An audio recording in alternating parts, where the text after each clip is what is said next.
Zaka jiaby mbola hitako aminao agny eky tsisy tonga lafatra fa aminao feno. Na misy hafaliagna natomany ankilako anao ate fogna anao.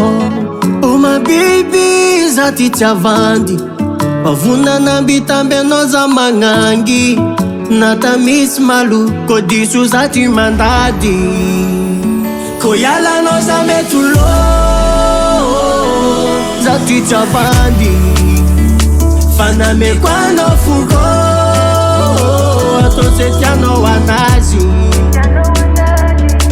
Efa minao makafi biby za makafi ialanao kombo andohako atolosa agnaty.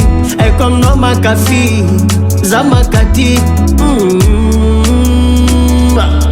Navolaniko tseko atsaragna masa olo very tadidy. Za matoky fa za ty tsy diso safidy. Fitiavatsika everyday, everyday, everyday.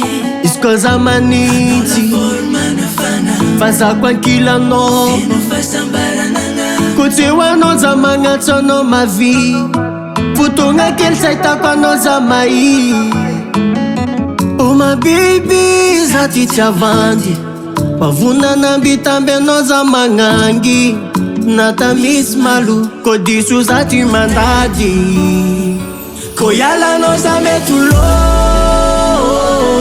za ty tsy avandy fa nameko anao fogo atao se tianao anazy.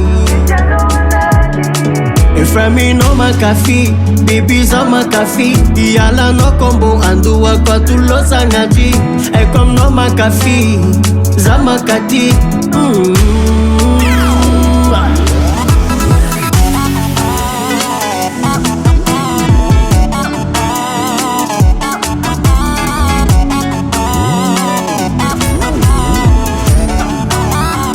Ko ialanao za mety lo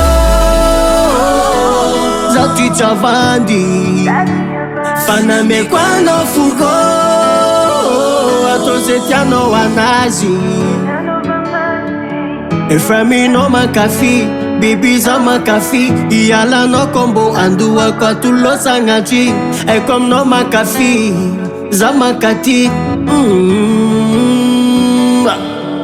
Recording by Stefan Julo.